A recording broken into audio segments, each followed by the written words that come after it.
우리 구주 예수 그리스도로부터 오는 은혜와 평강이 금요기대로 나오신 기도의 용사들과 항상 함께 하시길 주님의 이름으로 축복드립니다. 특별히 각 처소에서도 영상으로 함께 참여하시는 귀한 지체들과도 항상 함께 하시길 주님의 이름으로 축복드립니다. 오늘 말씀의 제목은 인생은 시한부의 삶을 사는 것이다. 인생은 시한부의 삶을 사는 것이다 라는 제목으로 하나님의 말씀 증거하도록 하겠습니다. 여러분들 오늘 많이 고단하셨죠? 많이 힘드셨죠? 또 뭔가를 해보려고 뭔가를 이뤄보겠다라고 아둥바둥 되시다가 오늘 이 피곤한 몸을 이끌고 금요기대로 나오신 줄 압니다. 그러셨죠? 다들 열심들 내고 오늘 하루 살아오셨죠? 자, 그런데 참 안타깝게도 그 열심과 최선을 다했던 그 삶이 무엇을 위함의 모습이었을까요? 그것이 무엇 때문에 그렇게 열심히 최선을 다하며 살아왔는가 라고 했을 때 오늘 말씀의 근거에서 제가 이야기를 해보면 죽음을 위해서, 그렇잖아요. 죽음을 위해서, 죽음을 향해 달려가는 거예요. 우리 지금 오늘 이 한 날 여러분들이 열심히 아둥바둥대고 최선을 다하면서 뭔가를 해보려고 살아왔는데 결국 그 마지막의 종착역은, 마지막의 모습은 죽음이라는 거예요. 이런 모습이 계속 만들어지면 참 세상 살 맛이 안 날 거예요. 그리고 세상은 살아서 못하나 라는 그런 염세적인 마음을 갖게 되어진 것입니다. 그러나 우리 믿는 하나님의 거룩한 백성들은요, 이 죽음을 위해서 우리가 열심히 달려가고 그리고 또 쉼 없이 사랑박질을 한다 할지라도 이 죽음의 끝에는 부활의 영광이 있다는 사실을 믿고 또 우리가 그것을 알고 있기 때문에 더 열심히 내서 그 죽음을 위해서, 그 죽음의 이 모습을 갖기 위해서 우리가 더 노력할 수 있고 최선을 다할 수 있다는 것을 여러분들 좀 기억하시면 좋겠습니다. 결국에는 우리가 하루하루 살아가는 거, 오늘 말씀의 제목처럼 시한부의 삶을 사는 거예요. 시간은 정해져 있지 않지만 우리는 알 수는 없지만 언젠가는 다 죽음을 맞이하게 될 것이다라는 것입니다. 그러니 우리가 하루하루 최선을 다한다는 것이 어떤 의미와 또 어떤 목적이 있는지 우리는 잘 한번 생각해 봐야 될 것입니다. 열심히 살아내셨지만 또 열심히 여러분들이 일을 하셔서 또 금전적인 것도 좀 풍족하게 삶을 살아가신다 한들 죽음 앞에서는요 아무것도 소용이 없더라고요. 장난식에 가보면 여러분들 잘 알고 있지 않습니까? 예전에는 육간을 그냥 가정에서들도 했잖아요. 염을 하면서.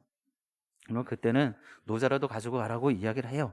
근데 요즘은 장례 지도사들이 그런 거 넣어주지도 말라고 이야기를 합니다.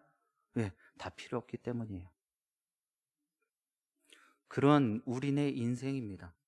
그럼 무엇에 여러분들 마음을 두시고 무엇에 열심을 내셔야 되는지 제가 말씀을 드리지 않아도 이미 다 알고 계실 거예요. 그러나 다시 한번 여러분은 12월 마지막 때를 향해서 이 송구영신 예배를 얼마 앞두지 않은 이 시점에서 다시 한번 이 마지막이라는 것을 또 내 삶을 다시 한번 돌아보시고 점검해 보실 수 있기를 바랍니다. 자, 그러면 이런 맥락에서 여러분들에게 한 가지 묻겠습니다. 만일 여러분에게 있어서 이제 여러분들 인생이 다 했고요, 단 하루의 시간만 남았어요. 여러분들 무엇 하시겠습니까? 그 하루를 어떻게 살아내시겠습니까? 내일 하루만 살 수 있는 거예요. 그리고 이제 죽음을 맞이하고 하나님 앞에 갈 겁니다. 이 땅 위에서의 삶이 내일 하루밖에 안 남았어요. 그럼 여러분들 무엇 하시겠냐 말이에요. 지금 그 하루를 어떻게 살아내시겠습니까? 여러 가지 막 생각이 복잡하실 거예요. 어떤 분들은 나는 그냥 가만히 있을란다 부터 해서 아침부터 초 단위로, 오늘 밤 12시부터 초 단위로, 뭐 분 단위로 계획 딱 세워갖고 하루 종일 뭐 할 거다, 이런 분들도 있을 거고요. 또 어떤 분들은 나는 그동안 먹지 못했던 거 있는 돈 다 털어서 맛집 투어를 할 거야 마지막까지, 뭐 이런 분들이 있고요. 여러 가지 다양한 생각들이 있으실 겁니다. 오늘 본문은 이에 대해서 우리들에게 말씀하고 있습니다. 11절 말씀 같이 합독해 보겠습니다. 11절입니다. 또한 너희가 이 시기를 알거니와 자다가 깰 때가 벌써 되었으니 이는 이제 우리의 구원이 처음 믿을 때보다 가까웠음이라. 아멘. 지금 구원이 언제보다 더 가까워졌다고요? 처음 믿었을 때부터. 내가 하나님을 알기 시작했고 신앙생활을 하기 시작했을 때, 처음 시작했을 때보다 점점 더 가까워져 있다는 것입니다. 그러면서 우리들에게 권면하고 가르치고 있습니다. 깰 때가 되었다라고 가르치고 있어요. 깰 때가 되었다. 우리가 이렇게 깨어서 살아야 하는 이유가 있습니다. 구원의 때가 전부 다 가까워졌기 때문이에요. 그래서 깨어 있어야 되는 거예요. 많은 목사님들을 강단에서 그렇게 가르치고 있습니다. 지금이 우리의 신앙을 다시 한번 점검해 볼 때라고. 그렇지 않습니까? 이 엄중한 상황들만 보면은요, 신앙생활하기 정말 어렵습니다. 쉽지 않아요. 그런데 이때에 하나님께서는 정금 같은 믿음들을 보시고 찾아보실 것이다라는 것입니다. 지금 11절에서도 이야기하고 있는 것처럼 처음 내가 신앙생활할 때보다 구원의 역사는요, 더 가까워져 있는 것은 당연한 사실입니다. 끝이 가까이 온 때예요. 이것이 지금이고 바로 오늘인 것입니다. 끝이 가까이 올수록 그 시간은 어떻게 되는 거예요? 줄어드는 것입니다. 줄어드는 거예요. 이렇게 우리가 이 땅을 살아간다는 것은요, 끝에 가까워져서 시간이 줄었다라는 것을 의미하는 것입니다.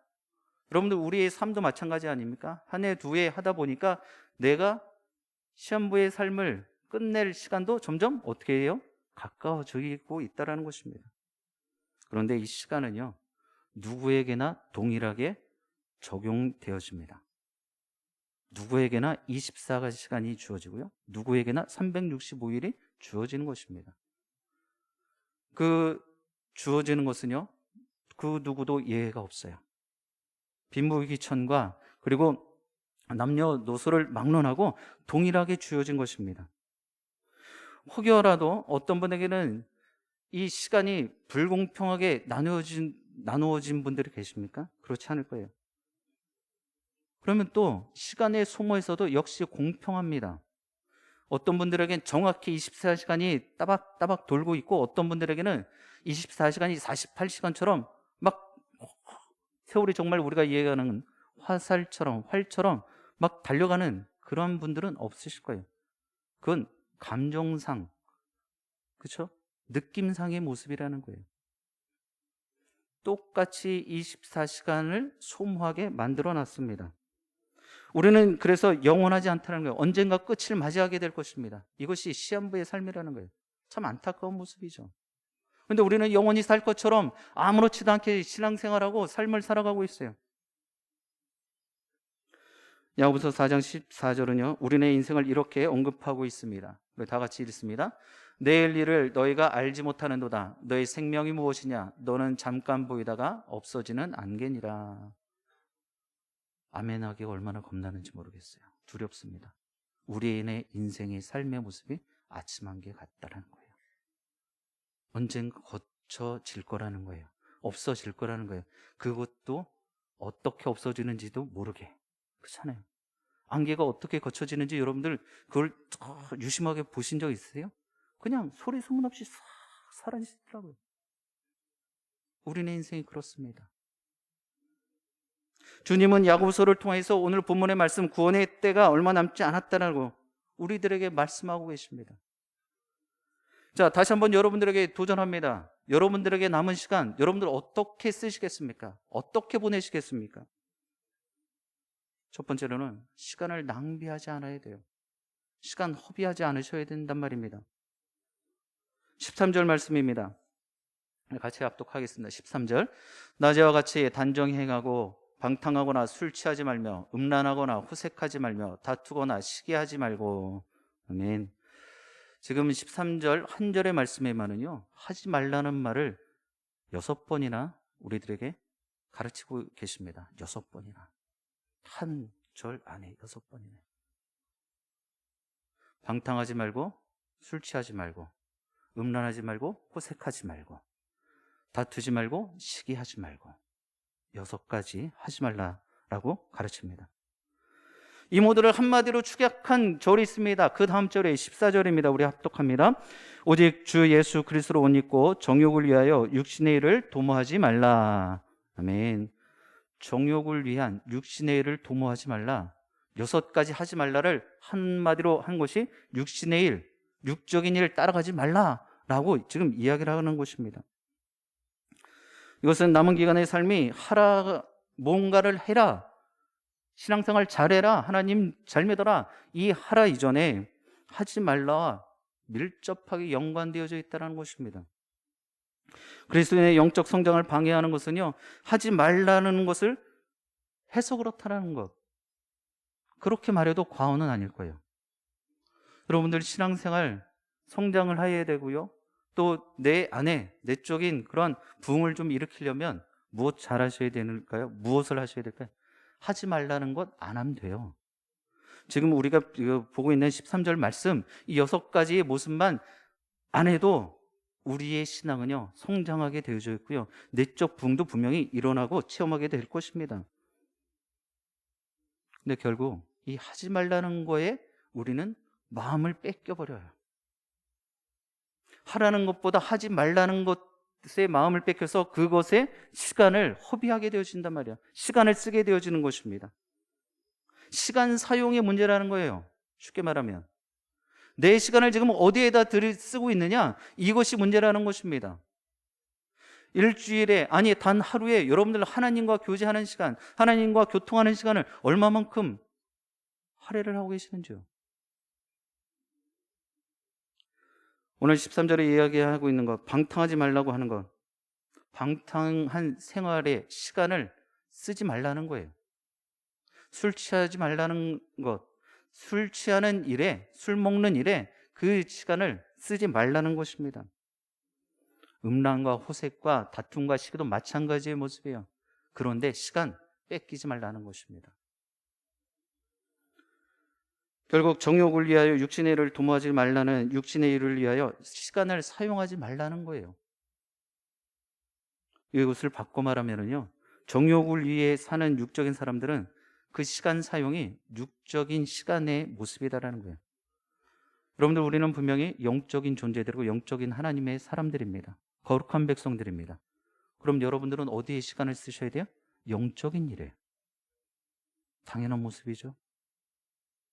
그런데 우리는 그렇지 못해요. 최소한 방탕하거나 술 취하거나 또 호색하거나 음란하진 않더라도 영적인 일에 그 시간을 제대로 다 활용하지 못한다는 것입니다. 과연 이러한 하지 말라는 것만 골라서 하면서 시간을 낭비하게 되어지는 것, 이것이 얼마나 어리석은 일인지 우리는 꼭 알아야 되는 것입니다. 그런 이들에게 남는 것은 무엇일까요? 무엇이 남을까요? 그 시간을 쉽게 말하면 낭비했다라고 제가 찝어서 말씀드리지 않았습니까? 그럼 이들에게 남는 것은 무엇입니까? 없다라는 거예요. 그들에게 남는 것이 없습니다. 주님은 시간이 얼마 남지 않은 시한부 인생들에게 그러한 삶에 적합하지 않다라고 분명하게 우리들에게 말씀하고 계십니다. 사랑하는 영신의 기도용사 여러분, 분명히 기억하십시오. 우리는 시한부 인생들입니다. 우리에게 주어진 하루하루의 시간들을 여러분 결코 썩어 없어질 육적인 일에 마음 뺏겨서 허비하거나 낭비하지 않게 되길 주님 여러분을 간절히 소원드립니다. 그런 삶에서 하지 말라는데 시간을 낭비하지 않아야 되는 거예요. 지금 이 시간에도 참 안타깝지만 하나님의 거룩한 영적인 존재들이, 영적인 하나님의 백성들이 다른 곳에서 이 육적인 일에 시간을 뺏겨서 시간을 허비하고 낭비하는 일들이 계속해서 비일비재하고 일어나고 있죠. 자, 그렇다면 그러한 낭비되는 시간을 사용하지 않고 허비되는 시간이 아닌 이런 정말 소중한 이 시간을 어떻게 살아내야 될까요? 어떤 모습을 살아야 되는 것입니까? 바로 주님과 동행해야 되는 것입니다. 주님과 동행하셔야 돼요. 자, 우리 14절 합독해 보겠습니다. 14절입니다. 오직 주 예수 그리스도로 옷 입고 정욕을 위하여 육신의 일을 도모하지 말라. 아멘. 오직 주 예수 그리스도로 옷 입으라는 거예요. 여러분들, 우리 찬양도 그렇고요, 또 성경 말씀에서도 예수 그리스도의 옷을 입어라, 거룩한 옷을 입자 라는 그러한 표현들이 많이 회자되고 있습니다. 그리고 또 우리도 그런 거룩함의 옷을 입자라고도 이야기를 하죠. 서로 권면하고 있습니다. 우리가 우리에게 주어진 시간을 잘 살아내는 것, 정말 하나님이 기뻐하시는 그러한 시간들로 사용하는 그 길은요, 오직 주 예수 그리스도로 옷 입는 거예요. 이 방법 외에는 다른 방법이 없습니다. 다른 길이 없다라는 거예요. 오직 이 길만이 우리가 살 수 있는 길임을 여러분들 꼭 기억하시길 바랍니다. 자, 그렇다면 오직 주 예수 그리스도로부터 옷을 입는다라는 것은 무엇을 의미하는 겁니까? 무엇을 말하는 거예요? 예수 그리스도를 어떻게, 우리가 요즘 그 캐릭터 옷들이 유행이었어요. 동물 캐릭터 옷을 이렇게 입고, 저도 한 2벌 정도 가지고 있는데 늑대 모양을 한 옷을 입고 뭐 이런 것들이 있단 말이에요. 호랑이 옷을 입고. 자, 그러면 우리도 예수 그리스도의 옷을 입자라고 이야기를 했는데 예수 그리스도의 뭐 세마포를 우리가 이렇게 뒤집어 쓰면 되냐 말이에요. 예수 그리스도의 초상화를 우리가 이렇게 뒤집어 앞에다 걸고 있으면, 메고 있으면 되냐 말입니까? 아니죠.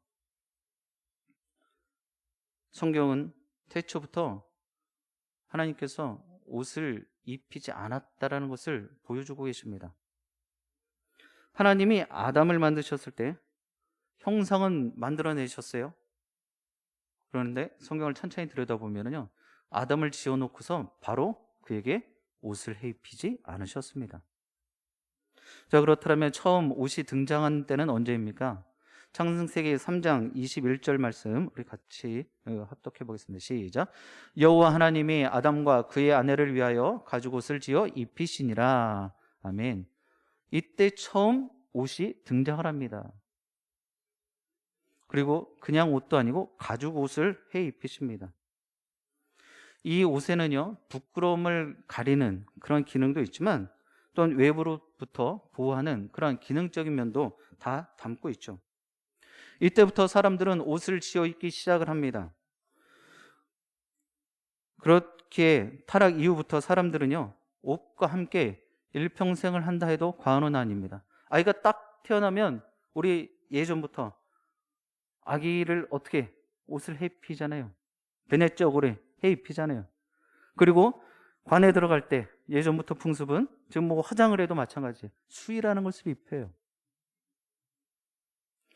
그래서 어느 철학자는 B와 D 사이, 그러니까 birth와 death가 있는데 그 생과 죽음이 있는데 그 사이에 C가 있다라고 그래요. 그러니까 인생은 선택이다라는 이야기를 하는데, 이 성경적으로 다시 한번 바꿔서 이야기를 하면 B와 D 사이에, 생과 죽음 사이에는요, 클로스가 있다는 거예요. 의복이 있다는 거예요. 날 때부터 베네적 꼴을 입고 그 과정 가운데 모든 옷을 다 입어보고, 그리고 마지막 관에 들어갈 때도 수의를 입고 들어간다는 것이죠. 그렇기 때문에 주 예수 그리스도로 옷을 입으라는요, 오직 주 예수 그리스도로 옷을 입으라는 거예요. 주 예수 그리스도로 옷을 입으라. 여러분들 이것을 잘 구분하실 수 있어야 됩니다. 이제 남편하고 아내가 쇼핑을 갑니다. 가는 가운데 보통 남자들은 쇼핑하는 걸 별로 달궈하지 않잖아요. 그래서 이제 아내가 이제 남편의 옷을 막 주섬주섬 골라서 몇 벌 둘러보고 딱 건네줍니다. 그리고 당신 이거 입으세요. 그럼 보통의 남자들은 알았어 하고 그냥 챙깁니다. 그렇잖아요. 뭐 귀찮기도 하지만 그냥 주는 대로 입는 거예요. 우리가 예수 그리스도의 옷을 입어야 되는 이유는 바로 입어야 되는 모습은요, 바로 이런 모습이에요. 예수 그리스도의 옷을 입읍시다 그러면 그냥 그 옷 입으시면 되는 거예요. 여기에 내 생각이나 내 감정이나 내 스타일을 이야기해서는 안 된단 말이에요. 여러분들의 인간적인 스타일을 이야기하면 예수 그리스도의 옷을 절대로 결코 입을 수가 없는 거예요. 여러분, 코로나19의 상황권에서 여러분의 스타일들이 이제 나오고 계시는 것 같아요. 이 최소한 금요기대 정도에 나오신 분들은 아주 그냥 젠틀한 느낌입니다. 그런데 그렇지 않은 분들이 있어요. 그런 젠틀한 느낌이 아니라, 그런 거룩함의 옷이 아니라 그냥 세상적인 육적인 그런, 쉽게 말하면 이 폼새 안 나는 그런 옷을 입는 그런 스타일의 모습들이 만들어지는 것입니다. 지금 사도 바울도요, 우리에게 단 하나의 옷을 골라주었습니다. 예수 그리스도의 옷을 입으라고요. 그러므로 예수 그리스도가 곧 옷이 되어지고 옷이 곧 예수 그리스도가 되어지는 것입니다. 추상적인 말씀이 육신이 되어진 것처럼 추상적인 주 예수 그리스도가 구체적인 옷이 되어졌단 말입니다. 그렇다면 입으라는 것은 또 무슨 의미가 있겠습니까? 우리는 옷을 입음으로 인해서 옷과 함께 살아가는 거예요. 낮에는요, 바깥에 나가면서 활동복을 입어요. 그리고 저녁 때 들어오면 여러분 어떻게 그 에덴 동산처럼 발려벗고 지내시는 분들을 안 계시겠죠. 간혹가다 그런 가정이 있다는 이야기는 들었어요. 그런데 웬만하면 최소한 뭐 러닝이라든지 반바지라든지 이런 식으로의 모습은 다 갖고들 계셔요. 잠을 잘 때도 최소한의 의복은 갖추고 있단 말이죠. 내가 눈을 뜨고 있던지 간에 눈을 감고 있던지 간에 옷은 나와 함께 하고 있다는 것입니다. 이것이 예수 그리스도가 되어져야 되는 거예요. 내가 눈을 뜨면서 활동을 하고 있을 때라도 또 그렇지 않은 반대, 내가 눈을 감고 잠을 자고 있는 그 시간 가운데서도 주님은 나와 함께 계신다라는 그런 믿음이 있어야 되는 것입니다. 우리는 우리의 옷을 볼 때 또한 다른 사람들의 옷을 볼 때마다 이 메시지를 기억해야 되는 거예요. 아, 저 옷과 같이 주님께서 나와 함께 하신다라는 거예요. 언제 어디서든지 주님은 나와 함께 하신다. 주님은 우리가 입은 옷처럼 구체적으로 우리와 함께 남은 시간 동안 분명하게 동행하고 계시는 줄 믿습니다. 동행하실 줄 믿습니다. 함께 하실 거예요. 그런데 이 동행이 안 되는 분들이 있어요. 오늘은 안 되는 이야기만 좀 해보도록 하겠습니다. 동행을 못 하시는 분들이 있습니다. 왜요? 세상적인 모습에 흔들리는 거예요. 의심을 갖게 되어지는 거예요. 내가 이 옷을 입었을 때 세상 사람들은 어떻게 볼까? 이 걱정에 앞서면 이 옷을 슬그머니 벗어놓습니다. 실은 저도 제 스타일에 마음에 안 드는 옷이 있으면요, 안 입으려고 해요. 그리고 제가 이렇게 거울 비춰봤는데 원래 이 몸이 좀 좋지 않는데 거울을 봐도 제가 봐도 짧다 싶으면 결국 안 입으려고 하죠. 그리고 그것을 들킬까 봐 어떻게 해요? 저기 구석에 고이 접어서 쉽게 말하면 처박아 둡니다. 왜? 제 집사람도 못 봐야 되니까는요. 보면 아깝다고 입으라고 이야기를 할 거잖아요. 자, 우리가 세상의 시선에, 세상은요 예수 그리스도의 옷을 입은 사람들을 상당히 거부합니다. 왜요?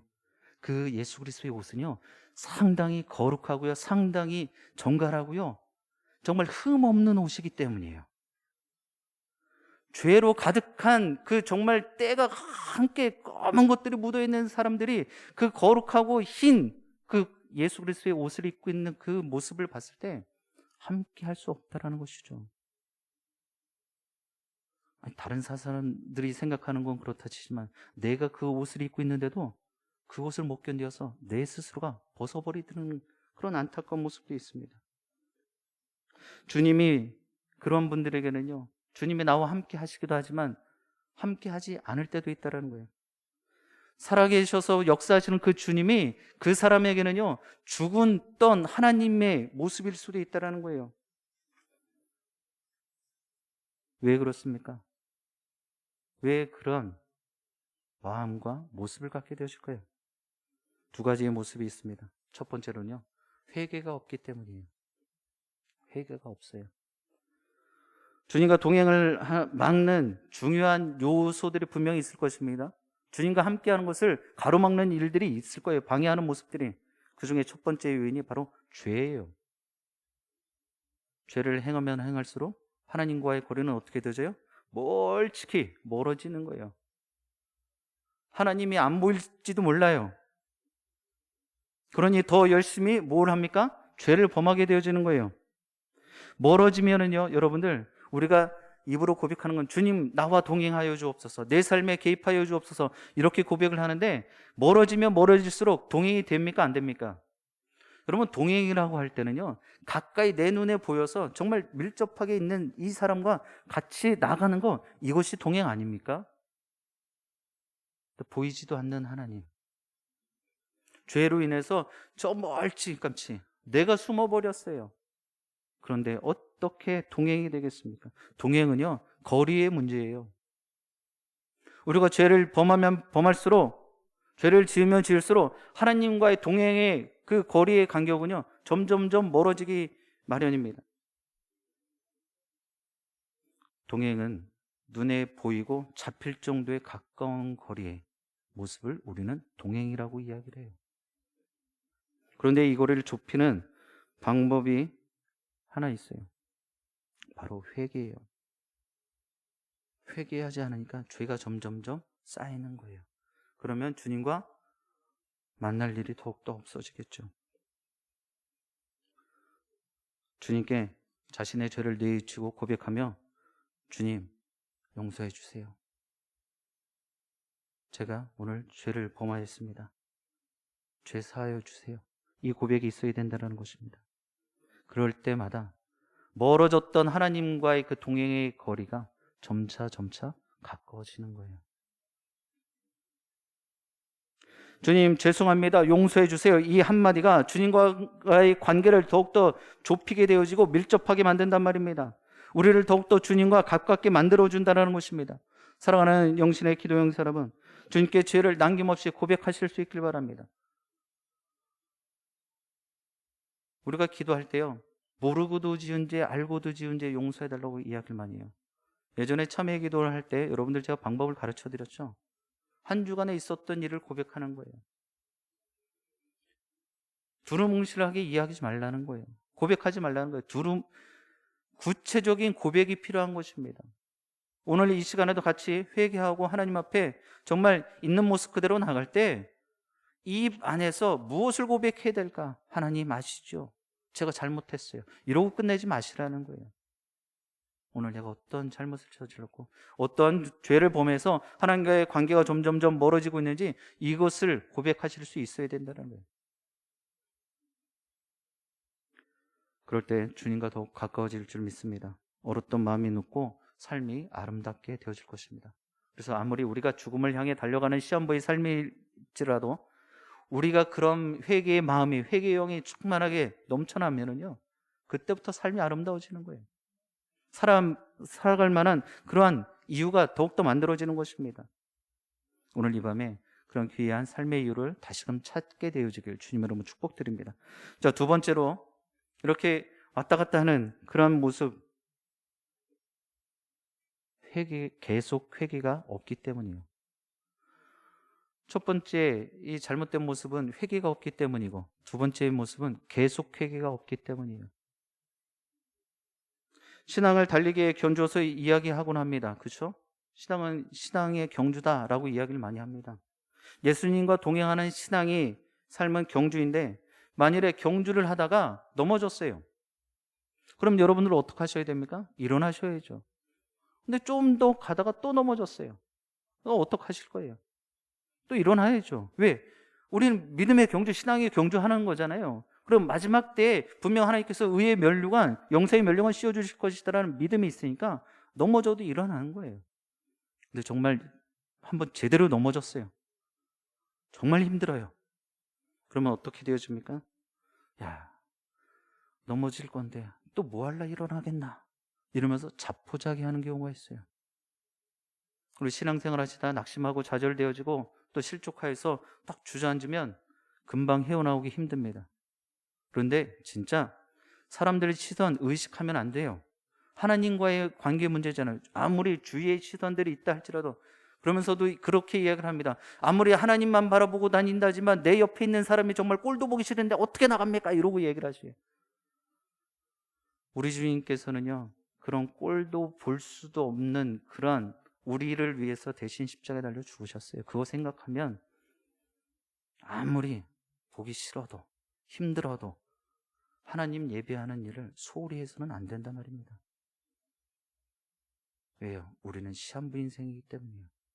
언제 어떻게 하나님 앞으로 나갈지 모르는 삶이에요. 하나님 앞에 가서 하나님, 제가 실족해서 저 사람 때문에, 내가 상황과 형편 때문에 그래서 못하다, 하나님 예배 제대로 못하고 하나님 봉사 제대로 못하고 그러다 왔어요. 속된 말로 하면 이게 씨알이 먹힐까요? 그렇지 않아도 그런 상황일지라도 어떤 분들은 분명히 딛고 일어서는 분들이 있다라는 거예요. 우리는 딛고 일어서는 그런 신앙의 본을 본받아야 되는 거예요. 계속해서 이렇게 실축하고 좌절하고 낙심하고 그 자리에 그냥 주저앉아 있으면 안 된단 말입니다. 이럴 때일수록 다시 일어서겠다는 각오를 하셔야 되는 거예요. 그러면서 한 가지를 꼭 하셔야 돼요.